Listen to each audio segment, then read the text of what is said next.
minggu lalu kita sudah belajar tentang pencemaran air. Nah, di antara kalian ada yang masih ingat apa itu pencemaran air? Saya, Bu. Ya, silakan Pak Cedris. Pencemaran air adalah kondisi ketika air mengalami penurunan kualitas akibat masuknya zat, energi atau bahan lain seperti limbah, sampah atau bahan kimia sehingga air menjadi kotor, berbahaya dan tidak layak digunakan oleh makhluk hidup. Oke, tepuk tangan untuk Pak Cedris. Baiklah anak-anak, karena kalian sudah mengetahui tentang pencemaran air, sekarang kita lanjut ke materi yaitu pencemaran lingkungan. Nah, di sini saya akan menjelaskan tentang pengertian lingkungan. Pencemaran lingkungan adalah kondisi ketika lingkungan mengalami penurunan kualitas akibat masuknya zat, energi, atau komponen lain yang mengandung keseimbangan alam serta membahayakan makhluk hidup. Nah, berdasarkan penjelasan dari Ibu tadi mengenai pengertian pencemaran lingkungan, di sini ada beberapa jenis tentang pencemaran lingkungan. Jenis ini terdiri dari 4 jenis pencemaran lingkungan. Ada yang bisa sebutkan? Ya, silakan Mbak Linda. Pencemaran air, pencemaran udara, pencemaran tanah, dan pencemaran suara. Dari jawaban teman kalian dari Mbak Linda, ada yang bisa jelaskan tentang pencemaran tanah? Oke, silakan Mbak Rolin. Pencemaran tanah itu disebabkan oleh sampah plastik, limbah, B3 yang bahan berbahaya, dan racun. Contoh sampah non-organik atau limbah industri. Oke, tepuk tangan untuk kalian. Selanjutnya yaitu faktor-faktor pencemaran lingkungan. Nah, dari kedua gambar ini ada yang bisa sebutkan itu gambar apa? Sampah yang menumpuk, sampah yang menghasilkan pestisida. Ya, oke, lanjut. Nah, di sini ada dampak pencemaran lingkungan. Di sini itu terdiri dari 5 dampak pencemaran lingkungan. Yang pertama yaitu gangguan estetika seperti bau yang tidak sedap. Yang kedua, kerusakan properti seperti logam yang berkarat. Yang ketiga, gangguan pada tanaman atau hewan seperti penurunan hasil pertanian. Yang keempat, gangguan pada kesehatan manusia seperti penyakit pernapasan. Yang kelima, kerusakan genetik dan reproduksi manusia.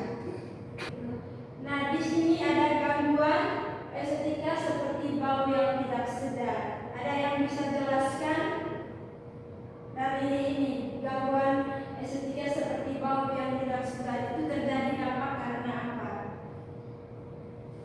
Misalnya tumpukan sampah yang membusuk menimbulkan bau tidak sedap, air sungai yang keruh dan berwarna gelap, terlihat kotor, serta udara yang berasap membuat pemandangan tidak indah. Ada lagi yang bisa jelaskan dari kelima dampak pencemaran lingkungan? Saya, Bu. Iya, silakan. Gangguan pada tanaman dan hewan. Lanjut. Pencemaran dapat mengganggu pertumbuhan tanaman, misalnya daun menjadi layu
Ya, Mbak Santi.